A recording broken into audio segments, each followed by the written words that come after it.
అందరికీ నమస్కారం అండి. ఇప్పుడు ముందుగా సభను ఉద్దేశించి మన నాయకులు సభానాయకులు నారా చంద్రబాబు నాయుడు గారిని మాట్లాడవలసింది.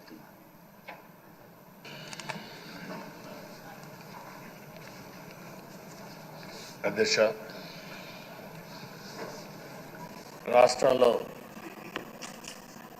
రాష్ట్రంలోనే కాదు తెలుగు రాష్ట్రాల్లో అత్యంత సీనియర్ శాసనసభ్యులు మీరు ఒకరు. బీసీ నేతగా గుర్తింపు ఉన్న మిమ్మల్ని నేడు శాసనసభ అధ్యక్ష పదవిలో చూడడం చాలా సంతోషంగా ఉంది. అధ్యక్ష,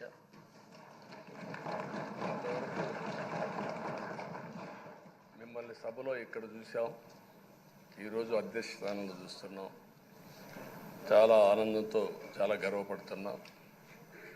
అందరి ఆమోదంతో 16వ శాసనసభకు స్పీకర్గా ఏకగ్రీవంగా ఎన్నికైన మీకు నా హృదయపూర్వక అభినందనలు, శుభాకాంక్షలు. ఈరోజు ఇక్కడ చాలామంది కొత్త శాసనసభ్యులు వచ్చారు. ఒకసారి అయ్యన్న పాత్రుడు గారి జీవితాన్ని కూడా ఆలోచించుకోవాల్సిన, మీరందరూ తెలుసుకోవాల్సిన అవసరం ఉంది. మనందరి మాదిరిగానే ఆయన కూడా ఒక హంబుల్ కుటుంబంలో 1957 సెప్టెంబర్ 4వ తారీఖున ఉత్తరాంధ్రలో నర్సీపట్నంలో జన్మించారు. తల్లిదండ్రులు చింతకాయల వరహాల దొర చెల్లాయమ్మ గారు. యువత రాజకీయాల్లోకి రావాలని ఆ రోజు ఎన్టీ రామారావు గారు పార్టీ పెట్టిన మొదట్లో పిలిపిస్తే 25 సంవత్సరాల వయసుండే సమయంలో రాజకీయాల్లోకి వచ్చిన వ్యక్తి అయ్యన్న పాత్రుడు గారు. అక్కడి నుంచి 7 సార్లు ఎమ్మెల్యే అయ్యారు, ఒకసారి ఎంపీ అయ్యారు. ఎమ్మెల్యేగా, ఎంపీగా, మంత్రిగా తెలుగు రాష్ట్రాల్లో తనకంటూ ఒక ప్రత్యేకమైన ముద్ర వేయగలిగారు. ఏ పదవి ఇచ్చినా ఆ పదవికి వన్నె తీసుకొచ్చిన వ్యక్తి అయ్యన్న పాత్రుడు గారు. వారి కుటుంబం కూడా మనం ఆలోచిస్తే కొంతమంది ఫస్ట్ జనరేషన్లో రాజకీయాల్లోకి వస్తారు. అయ్యన్న పాత్రుడు గారిని చూస్తే 6 దశాబ్దాలు రాజకీయ చరిత్ర కలిగిన కుటుంబం. 1962లో అయ్యన్న పాత్రుడు గారి తాత లచ్చా పాత్రుడు గారు స్వతంత్ర పార్టీ నుంచి పోటీ చేసి గెలిచారు. స్వాతంత్ర సమరయోధుడు గౌత లచ్చన్న సమకాలికుడిగా పనిచేశారు. అదే వారసత్వాన్ని కొనసాగిస్తూ అయ్యన్న పాత్రుడు గారు ఇప్పటివరకు పనిచేస్తున్నారు. 83, 85, 94, 99, 2004, 2014, 2024లో ఎమ్మెల్యేగా విజయం సాధించారు. నర్సీపట్నంలో తెలుగుదేశం పార్టీ పెట్టినప్పటి నుంచి వారే పోటీ చేస్తున్నారు. అది వారి యొక్క ప్రత్యేకత. 7 సార్లు ఎమ్మెల్యే గెలవడం, 16 సంవత్సరాలు మంత్రిగా పనిచేయడం, 1996లో అనకాపల్లి ఎంపీగా గెలుపొంది 2 సంవత్సరాలు అక్కడ పనిచేయడం, తెలుగుదేశం పార్టీ పాలిట్ బ్యూరో సభ్యుడిగా 10 ఏళ్ళు పనిచేశారు. టెక్నికల్ ఎడ్యుకేషన్, రోడ్లు, భవనాల శాఖ, అటవీ శాఖ, పంచాయతీరాజ్ శాఖ మంత్రిగా బాధ్యతలు నిర్వహించారు. 3 సార్లు R&B మినిస్టర్గా పనిచేశారు. అదేవిధంగా మనం ఒకసారి చూస్తే ఎప్పుడూ పోరాట యోధుడు, రాజీ పడని నాయకుడు, ఒక విశిష్టమైనటువంటి లక్ష్యాలుండే వ్యక్తి. తెలుగు రాష్ట్రాల్లో ఏ మారుమూల ఎవరిని అడిగినా అయ్యన్న పాత్రుడు గారిని గురించి చెప్తారు. 66 సంవత్సరాలు, ఇప్పుడు కూడా ఫైర్ బ్రాండే, చనిపోయే వరకు ఫైర్ బ్రాండ్గానే ఎక్కడ దాంట్లో రాజీనే లేదు. అదే మరి ఇంకొక పక్కన చూస్తే తనకంటూ ఒక ఇమేజ్. అదే సమయంలో లాయల్టీ ఫ్యాక్టరీలో కరుడు గట్టిన పసుపు యోధుడుగా పార్టీలో ఇంతవరకు ఉన్నారు, ఎప్పటికీ ఉంటారు. అది ఆయన ప్రత్యేకత. నీతి, నిజాయితీ, నిబద్ధత ఇవన్నీ ఉణికిపుచ్చుకొని రాజకీయం చేశారు. 42 సంవత్సరాలు. ఇప్పుడు చాలామంది ఫస్ట్ టైం వచ్చేవాళ్ళు ఉన్నారు, కొంతమంది రెండవసారి వచ్చేవాళ్ళు ఉన్నారు.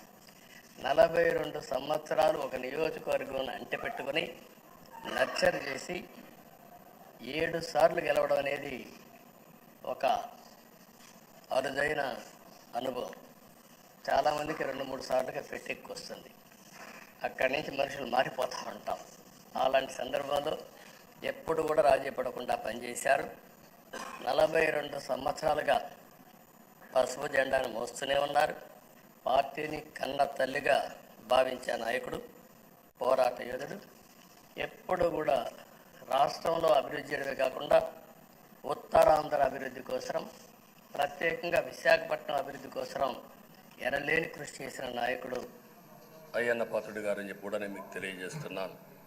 ఇంకొక పక్కన ఉత్తరాంధ్ర సుజల స్రవంతి, విశాఖపట్నం, విజయనగరం, శ్రీకాకుళం నీళ్లు కావాలి, గోదావరి నీళ్లు రావాలి, ఆ ప్రాంతం కూడా బాగుపడాలి, మా కరువు ప్రాంతానికి నీళ్లు కావాలని వెనకబడి క్యాబినెట్ మినిస్టర్గా దాన్ని శాంక్షన్ చేయించిన వ్యక్తి అయ్యన్న పాత్రుడు గారు. దానికి మనస్ఫూర్తిగా అభినందిస్తున్నాను.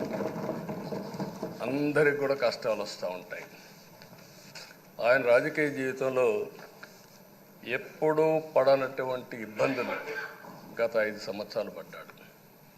మామూలుగా కూడా కాదు, తన ఇంట్లోకి 100 మంది పోలీసులు పంపించారు, గోడలు పగలగొట్టారు, రాత్రిపూట భయంకరమైన వాతావరణాన్ని క్రియేట్ చేశారు. ఒక స్టేషన్లో కాదు, అనేక పోలీస్ స్టేషన్లో కేసులు పెట్టారు. రాత్రుల్లో దేశపోయి స్టేషన్ టు స్టేషన్ తిప్పారు. ఎక్కడా భయపడలా, ధైర్యంగా ఉన్నాడు. 23 కేసులు పెట్టారు. అందులో దగ్గర 10 కేసులు ఒక సిఐడిని పెట్టారు. అయితే రాజీలేని పోరాటం చేసి మనోనిబ్బరంతో ముందుకు పోయిన వ్యక్తి. కడాన మనందరం గుర్తుపెట్టుకోవాల్సింది, 60 సంవత్సరాలు, 62, 63 సంవత్సరాలు ఉండే వ్యక్తి పైన అత్యాచారం కేసు కూడా పెట్టారు. ఇవన్నీ కాకుండా అంటే ఎలాంటి పాలకులు ఉన్నారు, ఎలాంటి జరుగుతాయి అనేదానికి ఒక ఉదాహరణ ఇవన్నీ జరిగాయి. అయితే ఒక్క విషయం ఉండే సభ్యులందరికీ విజ్ఞప్తి చేస్తున్నాను. ప్రతి ఒక్క నాయకుల్లో కూడా ఒక స్ఫూర్తిదాయకమైన సంఘటనలు ఉంటాయి. అందుకే ఇన్నిసార్లు గెలుస్తారు. అలాంటి మన అయ్యన్న పాత్రుడు గారిలో ఉండే మంచి పాజిటివ్ పాయింట్స్ అన్నీ కూడా మీరు కూడా ఆలోచించుకోవాల్సిన అవసరం ఉంది. ఒక వ్యక్తి చట్టసభకు రావడం ఒక అరుదైన గౌరవం. ఇది ఒక అవకాశం. కొన్ని లక్షల మందిలో ఆ అవకాశం మనకు వస్తుంది. ఆ అవకాశంతోనే మనం అందరం ఇక్కడికి వచ్చాం. అయితే మనం అందరం గుర్తుపెట్టుకోవాల్సింది, మనల్ని ఎంపిక చేసిన ప్రజలకి ఏం చేయాలి, తాత్కాలికంగా ఏం చేయాలి, ఒక టైం బౌండ్ ప్రోగ్రాంలో ఏం చేయగలుగుతాం, దీర్ఘకాలంలో ఏం చేయగలుగుతామో మనం అందరం ఆలోచించుకుని అలాంటి సమస్యల్ని పరిష్కారం చేయాల్సిన బాధ్యత మనందరి పైన ఉంది. అంతేకాకుండా ఈరోజు ఇక్కడుండే ఎమ్మెల్యేలందరినీ కోరుతున్నాం, మనందరి పైన ఒక పవిత్రమైన ఉన్నతమైన బాధ్యతని తెలుసుకొని నడవాల్సిన అవసరం ఉంది. చట్టసభల్లో సభ్యుల ప్రవర్తన, వ్యాఖ్యలు, చర్చలు, మనం ఏదో ఇక్కడ అపోజిషన్ ఉంటే అపోజిషన్కే జవాబుదారితనం, వాళ్ళ మీద మాట్లాడాలనే ఆలోచన కాకుండా మనం మాట్లాడే విషయాలు రాష్ట్రం మొత్తం ప్రజలంతా వాచ్ చేస్తూ ఉంటారు. మీ నియోజకవర్గంలో ఉండే ప్రజానీకం వాచ్ చేస్తారు, రాష్ట్రమంతా వాచ్ చేస్తారు. ఒక సభ్యుడిగా మీరు సమర్థవంతంగా పనిచేస్తే ఎక్కడ లేని గౌరవం వస్తుంది. దానికి మనందరం కృషి చేయాల్సిన అవసరం ఉంది. అయితే ఓసారి బాధేస్తుంది, గడిచిన 5 సంవత్సరాలు శాసనసభ అంటే చాలా భిన్నంగా నడిచింది. ఎంతో పవిత్రమైన శాసనసభను గత ప్రభుత్వం ఒక వికృతమైన పోకడలు, నీచ రాజకీయాలు, వ్యక్తిత్వ హననానికి ఒక వేదికగా చేశారు. ఇదే అసెంబ్లీలో దూషణలు, బూతులు, వెక్కిరింతలు, కక్ష సాధింపులు, మైకు లేకుండా పోవడం ఒకటి కాదు, చాలా సమస్యలు వచ్చాయి. అదే సమయంలో ఫస్ట్ టైం వచ్చిన ఎమ్మెల్యే బాధ్యతారాహిత్యంగా 6-7 సార్లు గెలిచిన ఎమ్మెల్యేని వెక్కిరించడం, బూతులు తిట్టడం, చాలా వల్గర్గా ప్రవర్తించే పరిస్థితికి వచ్చారు. ఆ రోజు ప్రభుత్వం యొక్క వైఫల్యాల్ని క్వశ్చన్ చేస్తే వాళ్ళపైన సభలోనే దాడి చేయడం, నీచంగా మాట్లాడడం, వాళ్ళ మనోభావాలు దెబ్బతీయడం, ఇవన్నీ చేసే పరిస్థితికి వచ్చారు. ఇక్కడుండే నాయకులు నేను చూశాను. ఆ రోజు తెలుగుదేశం పార్టీ 23 మంది గెలిచాం. జనసేన లేరు, బీజేపీ లేరు. కానీ ఆ 23 మందిని గెలిచినాక ఇదే అసెంబ్లీకి వస్తే వాళ్ళు ప్రవర్తించిన తీరు మీరు చూస్తే చాలా బాధాకరంగా ఆ రోజు పనిచేసే పరిస్థితికి వచ్చారు. ఆ రోజు ఒక్క విషయం మీరు చూస్తే, నేను కూడా ఇదే హౌస్లో చాలా బాధపడిన సందర్భం రోజు ఉంది. మెంబర్స్ అందరం ఉన్నాం. నన్ను గురించి, నా కుటుంబాన్ని గురించి ఇష్టానుసారంగా మాట్లాడితే కనీసం యాక్షన్ తీసుకోవడానికి నాకు మైక్ ఇవ్వమని అడిగాను. మేము నిరసన తెలియజేసి ఎడతామని మైక్ అడిగితే మైక్ ఇవ్వలేదు. ఇవ్వకుండా మీరు చూస్తే మామూలు సంఘటన కాదు. ఆ రోజు నేను ఒక మాట చెప్పాను, ఇది గౌరవ సభ కాదు, మీరు నాకు మైక్ కూడా ఇవ్వడం లేదు. మైక్ ఇవ్వకపోయినా నేను స్టేట్మెంట్ ఇవ్వాలి కాబట్టి ఇచ్చేడతారు రికార్డు కోసం అని చెప్పి గట్టిగా లేచి ఇదే సీట్లో కూర్చొని ఆ రోజు నేను చెప్పింది అదే వర్డ్స్ మీకు రిపీట్ చేస్తున్నాను. నేను స్టేట్మెంట్ ఇవ్వాలనుకున్నాను, మీరు మైక్ ఇవ్వకుండా చేశారు. అయినా నాకు బాధ లేదు. మళ్ళీ చెప్తున్నా, ముఖ్యమంత్రిగానే ఈ హౌస్కు వస్తాను తప్ప అదర్వైజ్ నాకు రాజకీయాలు అవసరం లేదు. ఇది ఒక గౌరవ సభ, గౌరవ సభ కాదు. ఇలాంటి గౌరవ సభలో నేనుండనని మరొక్కసారి చెప్తూ మీకు నమస్కారం.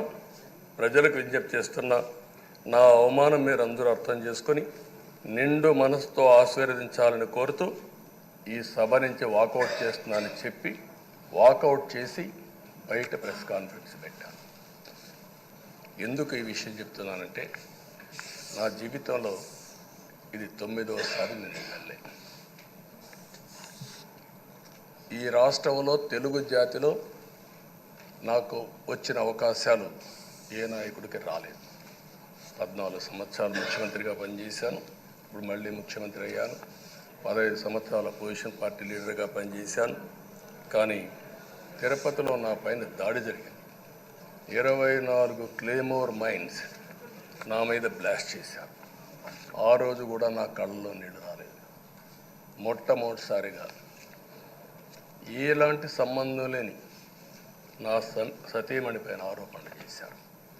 ఆ ఒక్కరిపైన కాదు, ఈ రాష్ట్రంలో ఆడపడుచులందరిపైన, గౌరవంగా బ్రతికే ఆడబిడ్డలందరినీ అవమానం చేయడం, సోషల్ మీడియాలో పెట్టడం, క్యారెక్టర్ అసాసినేషన్ చేయడం, ఇలాంటి చాలా సంఘటనలు జరిగాయి. దానికి పరాకాష్ఠగా ఆ రోజు శాసనసభ్యులు కానీ, కొంతమంది అయితే భవానీ శాసన సభలో సభ్యురాలుగా ఉండి ఎన్నో పోస్టింగ్స్ పెట్టే పరిస్థితికి వచ్చారు. అలాంటి సంఘటనలు చూసిన తర్వాత ఫస్ట్ టైం నా జీవితంలో ఆడబిడ్డల కోసరం ఇలాంటి హననాన్ని చేశారని బాధపడుతూ కంటతడి పెట్టాను. ఆ రోజే అనుకున్నా, ఇలాంటి పార్టీ ఈ రాష్ట్రానికి అరిష్టం, ఇలాంటి వ్యక్తిత్వం ఉండకూడదు. మళ్ళీ ఈ రాష్ట్రాన్ని గౌరవ సభ చేసి హోందాగా నడిపించే వరకు నేను పనిచేస్తానని చెప్పి ఒక శపథం చేశాను. ఆ శపథం ప్రకారమే ప్రజలు గెలిపించారు, వచ్చాను. ఈరోజు 2 సంవత్సరాల తర్వాత, ఆ రోజు నేను వెళ్ళింది 2021 నవంబర్ 19వ తారీఖున వెళ్ళాను. నిన్న మీ అందరి ఆశీస్సులతో, ప్రజలందరి యొక్క ఆమోదంతో ఈ సభలోకి ఎంటర్ అయ్యాం. నాకు జరిగిన అవమానం కానీ, ఆడబిడ్డలకు జరిగిన అవమానం కానీ భవిష్యత్తులో ఎవరికీ జరగకుండా కాపాడే బాధ్యత ఈ అసెంబ్లీ తీసుకోవాలని అందరినీ కోరుకుంటున్నాను. నా గౌరవాన్ని కాపాడిన ప్రజానీకానికి మరొకసారి మనస్ఫూర్తిగా ధన్యవాదాలు, అభినందనలు. నా జీవితాంతం రుణపడి ఉంటా. మళ్ళీ నాకు జన్మనంటే తెలుగువాడుగా పుట్టాలని, తెలుగు గడ్డ రుణం తీర్చుకోవాలని నా ఆకాంక్ష. తప్పకుండా ఇచ్చేస్తాను. మొన్న మీరు ఒక్కసారి చూస్తే ఎన్నికల్లో ఇక్కడుండే శాసనసభ్యులందరికీ అనుభవం ఉంటుంది. ఎక్కడో అమెరికాలో ఉండే వ్యక్తులు 5 లక్షలు 10 లక్షల రూపాయలు ఖర్చు పెట్టుకుని ఓటొచ్చి ఓటేయడం, నెల 2 నెలలు పనిచేసే పరిస్థితికి వచ్చారు. వేరే రాష్ట్రాల్లో ఉండే ప్రతి ఒక్కరూ ఇది నా బాధ్యత అనే ఉద్దేశంతో అందరూ వచ్చి ఓట్లేసే పరిస్థితికి వచ్చారు. కొన్ని సంఘటనలు చూస్తే ఆశ్చర్యం వేస్తుంది. హైదరాబాద్ నుంచి ఎన్నికల ముందు రోజున 55 ట్రైన్లు వేశారు. 55 ట్రైన్లో ఫుట్పాత్లపై నిలబడుకొని వచ్చారు. ఏసీలో ఫుల్గా, మామూలుగా ఏసీ అంటే ఒక ప్రెషర్ ఉంటుంది, ఎక్కువ మంది ఉంటే గాలి ఆడదు. అయినా కూడా లెక్క పెట్టుకోకుండా వచ్చారు. వీళ్ళందరినీ మనం పిలిస్తే రాలా, మనం ఆర్గనైజ్ చేస్తే రాలా. కానీ ప్రజలు గెలవాలి, ఈ రాష్ట్రాన్ని కాపాడుకోవాలని పిలిపిచ్చాం. ఎన్డీఏ, పవన్ కళ్యాణ్ గారు, బీజేపీ, తెలుగుదేశం ముగ్గురం కలిసి దాంతో స్పందించి పెద్ద ఎత్తున ప్రతి ఒక్కరూ మా బాధ్యతను వచ్చారు. అదే మాదిరిగా పేదవాడు భోజనం తెచ్చుకొని బస్సుల్లో వచ్చి ఓటేసి మళ్ళీ వెళ్ళారు. అంటే అంత అభిమానం చూపించారు.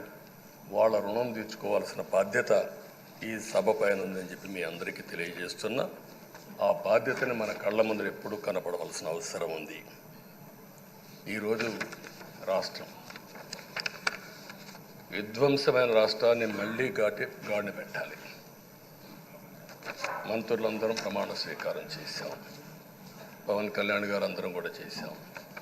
కానీ ఈరోజు ఒక్కసారి ఆలోచిస్తే ఎక్కడున్నామో తెలియని పరిస్థితి, ఎంత అప్పు ఉందో తెలియని పరిస్థితి, చాలా సమస్యలు ఉన్నాయి. అయితే ప్రజలు మంచి ఎమ్మెల్యేలు ఎన్నుకున్నారు. నేను కానీ, పవన్ కళ్యాణ్ గారు కానీ, బీజేపీ కానీ, అగ్రనాయకత్వం అందరం కూడా, నరేంద్ర మోడీ గారితో సహా, ఇంకొక పక్క అమిత్ షా గారు, అందరం కూడా మీటింగ్లు పెట్టినప్పుడు చాలా స్పష్టంగా హామీలు ఇచ్చాం. అవి నమ్మారు, మనలందరినీ ఎంపిక చేసుకున్నారు.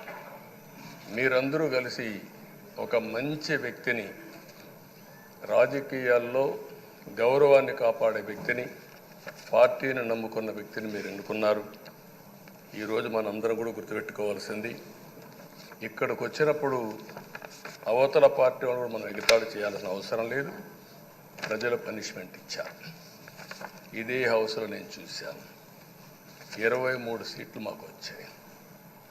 నేను బాధపడ్డాము. కానీ ప్రజాస్వామ్యాన్ని గౌరవించాలనే ఉద్దేశంతో ప్రజాస్వామ్యుతంగా పనిచేశాం. 23వ తారీఖు ఎన్నికల రిజల్ట్స్ వస్తే దాన్ని వక్రీకరించి 23వ తారీఖున దేవుడు రాసిన స్క్రిప్ట్ ఇది, మీకు 23 సీట్లు వచ్చాయని మాట్లాడారు. ఇప్పుడు నేను అడుగుతున్నాను, కూటమికి 164 సీట్లు వచ్చాయి. 1, 6, 4 కూడుకుంటే 11 వస్తుంది. రాష్ట్రంలో దగ్గర 1631 రోజులు అమరావతి రైతాంగం, ఆడబిడ్డలు ఉద్యమం చేశారు. ఆ 4 నెంబర్లు కలుపుకుంటే 1, 6, 3, 1 కలుపుకుంటే 11 వస్తుంది. అంటే ఇది కూడా భగవంతుడి స్క్రిప్ట్ అయినా కూడా నేను మాట్లాడడం లేదు, నేను కామెంట్ చేయడం లేదు. ఈరోజు ఉంటే వాళ్ళకు కూడా అర్థమయ్యేది. వాళ్ళు ఉండకుండా పోవడం అనేది వాళ్ళ పిరికితనం తప్ప ఇంకోటి కాదని చెప్పి కూడా నేను మీకు తెలియజేస్తున్నా. అయితే నేను ఇక్కడుండే సభ్యులను కూడా మిమ్మల్ని కోరుతున్నా, మనం ప్రజా సమస్యలపైన దృష్టి పెట్టాలి తప్ప వీళ్ళ మీద కాదని చెప్పి కూడా నేను మీకు తెలియజేసుకుంటున్నాను. ఆ రోజు పవన్ కళ్యాణ్ గారిని అసెంబ్లీ గేటు కూడా తాకనీయం అని పెద్ద పెద్ద డైలాగులు చెప్పారు. 21 సీట్లలో పోటీ చేసి 21 సీట్ని గెలిపించిన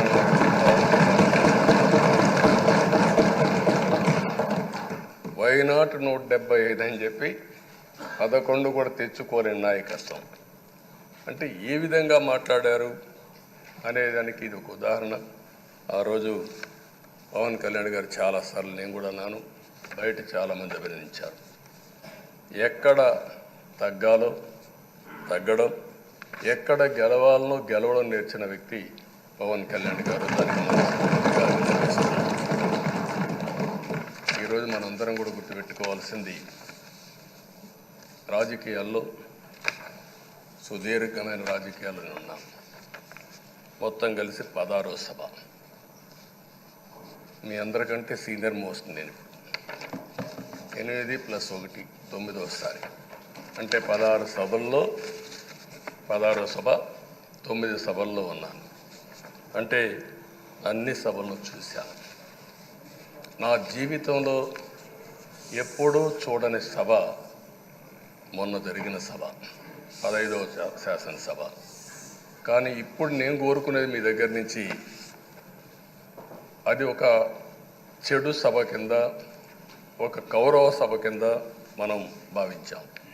కానీ అత్యున్నతమైన సభగా 16వ శాసనసభని నిర్వహించే బాధ్యత మనందరిపైన ఉంది. గౌరవప్రదంగా నిర్వహించాలి. అదే సమయంలో ఇక్కడుండే ప్రతిపక్షాల దృష్టిలో పెట్టుకొని కాదు, 24 గంటలు మనం ప్రజలతో ఉండాలి. ప్రజాప్రభుత్వంగా, ప్రజలకు జవాబుదారితనంగా ఉండాల్సిందిగా నేను మిమ్మల్ని అందరినీ కోరుకుంటున్నాను. ఈరోజు మనందరికీ అధికారం ఇవ్వడం కాదు, అతి ముఖ్యమైన బాధ్యత ఇచ్చారు. ఈ రాష్ట్రాన్ని మళ్ళీ ఘాటున పెట్టమని మనతో మాట్లాడారు, మనకు చెప్పారు. ఎప్పుడు కూడా నేను ఒకటే భావిస్తాను, ప్రజా జీవితాలను మార్చే శక్తి ప్రభుత్వ విధానాలకు ఉంటుంది. ఆ ప్రభుత్వ విధానాలకు రూపకల్పన చేసే సభ ఈ చట్టసభ. ఈ విషయం ప్రతి ఒక్కరూ గుర్తుపెట్టుకోవాల్సిన అవసరం ఉంది. ఈరోజు మనం చేసే పని, ఈరోజు ప్రజల భవిష్యత్తే కాకుండా భావితరాల భవిష్యత్తు కూడా నిర్ణయిస్తుంది. ఈరోజు భారతదేశం 91లో ఆర్థిక సంస్కరణలు వచ్చాయి. ఒక తెలుగు బిడ్డ పివి నరసింహరావు గారు ఆర్థిక సంస్కరణలు ప్రవేశపెట్టారు. ఈరోజు భారతదేశం ముందు చాలా వరకు అభివృద్ధి అయ్యే పరిస్థితి వచ్చింది. ఆయన ప్రవేశపెట్టిన ఆర్థిక సంస్కరణను నేను ఆదర్శంగా తీసుకొని ఆ రోజు ఉమ్మడి ఆంధ్రప్రదేశ్లో అనేక పాలసీలు తీసుకొచ్చాం, సంస్కరణలు తీసుకొచ్చాం. ఐటీ, విద్య, పాలనా రంగం, ఇన్ఫ్రాస్ట్రక్చర్, ఇవన్నీ మనం తీసుకొచ్చాం. ఎన్నో డికేడ్స్ కాదు, 25 సంవత్సరాల్లో దాని యొక్క ప్రభావం మనం అందరి ముందు కనపడుస్తుంది. ఈరోజు హైదరాబాద్ నగరం వన్ ఆఫ్ ది బెస్ట్ సిటీగా ఉందంటే 25 ఏళ్లకు మనకు తీసుకున్న నిర్ణయాలే కారణం. ఈరోజు నేను అందరినీ ఒకటే కోరుతున్నా, మీ అందరినీ, ఈరోజు భారతదేశం 5వ అతిపెద్ద ఆర్థిక వ్యవస్థ. ఇంకొక 4-5 సంవత్సరాల్లో ఎన్డీఏ ఆధ్వర్యంలో 3వ అతిపెద్ద ఆర్థిక వ్యవస్థగా తయారవుతుంది. 2047 వికసిత్ భారత్ ఎన్డీఏ నరేంద్ర మోడీ గారి కల అయితే, వికసిత్ ఆంధ్రప్రదేశ్ మనందరి కల కావాల్సిన అవసరం ఉంది. నాకు ఏమాత్రం అనుమానం లేదు, భారతదేశం ప్రపంచంలో అగ్రస్థానానికి వెళ్తాం. నెంబర్ 1 కానీ నెంబర్ 2 కానీ ఉంటాం.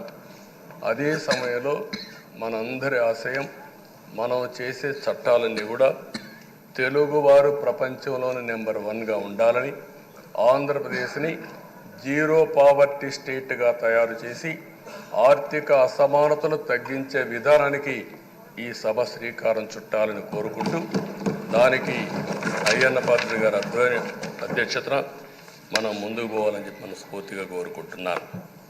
ఇంకొక పక్క ఈరోజు మీరందరూ కూడా గుర్తుపెట్టుకోవాల్సింది, ఈ సభలో దూషణలు, వెకిలి చేష్టలు అవి కాకుండా ఉందాతనంతో ప్రతి ఒక్కరం కూడా ముందుకు పోయే విధంగా కార్యక్రమాన్ని తీసుకుపోవాల్సిందిగా నేను కోరుతున్నాను. 16 సభలు మనం చూసాం. ఈ 16 సభలు మీరు చూస్తే ఆంధ్రప్రదేశ్ శాసనసభ హేమీలు వచ్చారు. అందులో టంగుటూరి ప్రకాశం పంతులు, ఎన్జి రంగా, నీలం సంజీవరెడ్డి, బెజవాడ గోపాల్ రెడ్డి, తెన్నేటి విశ్వనాథం, గౌత లచ్చన్న, పివిజి రాజు, పుచ్చలపల్లి సుందరయ్య, అయ్యదేవర కాళేశ్వరరావు, చండ్ర పుల్లారెడ్డి, వావిలాలు గోపాలకృష్ణయ్య, మోటూరి హనుమంతరావు, గుంటూరి బాపనయ్య, కాకాని వెంకటరత్నం లాంటి ఉద్దండులందరూ వచ్చారు. వీళ్ళు కాకుండా పివి నరసింహారావు ఈ రాష్ట్రంలోనే పుట్టి కేంద్రం నుంచి ఆర్థిక సంస్కరణలు తీసుకొచ్చారు. ఇంకో పక్కన ఎన్టీ రామారావు గారు, ఒక చరిత్ర సృష్టించిన యుగ పురుషుడు ఎన్టీ రామారావు గారు. వీళ్ళందరూ మనకు ఆదర్శం కావాలని మనస్ఫూర్తిగా కోరుకుంటున్నాను. అందుకని ఈరోజు ఒక పక్కన చూస్తే చట్టసభల విలువ తెలిసిన వ్యక్తి అయ్యన్న పాత్రుడు గారు. అనేక సందర్భాల్లో ఒక్కోసారి ఆవేశాలు మెంబర్లో వచ్చాయి. అవన్నిట్లో మీరు కూడా భాగస్వాములుగా ఉన్నారు. కానీ ఈరోజు నేను కోరుకునేది మీ ఆధ్వర్యంలో రాజ్యాంగ స్ఫూర్తి నిలుస్తుందని, ప్రజాస్వామ్యాన్ని కాపాడతారని, ఈ సభ హోందాగా నడుస్తుందని దాంట్లో నాకు ఏమాత్రం అనుమానం లేదు. ఆ నమ్మకం ఉంది. దానికి మరొక్కసారి మీ యొక్క ఆధ్వర్యంలో భగవంతుడు అన్ని విధాల మీకు ఆ శక్తినివ్వాలని, తప్పకుండా ఈ అసెంబ్లీ సెషన్స్లో ఈ 5 ఏళ్లలో రాష్ట్రానికి కొన్ని సమస్యలు ఉన్నాయి. వాటి మీద ఎక్కువ మనం ఫోకస్ పెట్టాల్సిన అవసరం ఉంది. రాజధాని కట్టుకోవాలి, పోలవరం పూర్తి చేసుకోవాలి, నదుల అనుసంధానం చేసుకోవాలి, పెట్టుబడులు రావాలి, మౌలిక సదుపాయాలు కలిగించాలి, బీసీలకు, బడుగు బలహీన వర్గాలకు న్యాయం చేయాలి. ఏది చేసినా పేదవాళ్ళ దృష్టిలో పెట్టుకొని ఈ అసెంబ్లీ చేసేటప్పుడు మీ అపారమైన అనుభవాన్ని మీరు ఉపయోగించుకొని ఈ సభను సక్రమైన దారి నడిపించేదానికి మీరు దోహదం చేయాల్సిందిగా మిమ్మల్ని అందరినీ కోరుకుంటూ, ఈరోజు మీరేసే మీ ఆధ్వర్యంలో జరిగే చర్చలు 2047కి తెలుగు జాతి ప్రపంచంలోనే నెంబర్ 1గా ఉండడానికి, ఈ రాష్ట్రంలో పేదరికం లేని సమాజాన్ని నిర్మాణం చేయడానికి, ఆర్థిక అసమానతలు తగ్గించే దిశగా మన ప్రయాణం సాగడానికి పూర్తిగా మీ ఆధ్వర్యంలో సాగాలని చెప్పి కోరుకుంటూ, మరొక్కసారి మీకు భగవంతుడు అన్ని విధాల ఆయురారోగ్యాలు ఇచ్చి ఈ సభను సుజావుగా నడిపించే కార్యక్రమానికి శ్రీకారం చుట్టాలని కోరుకుంటూ మీకు నమస్కారం తెలియజేస్తున్నాను. Thank you.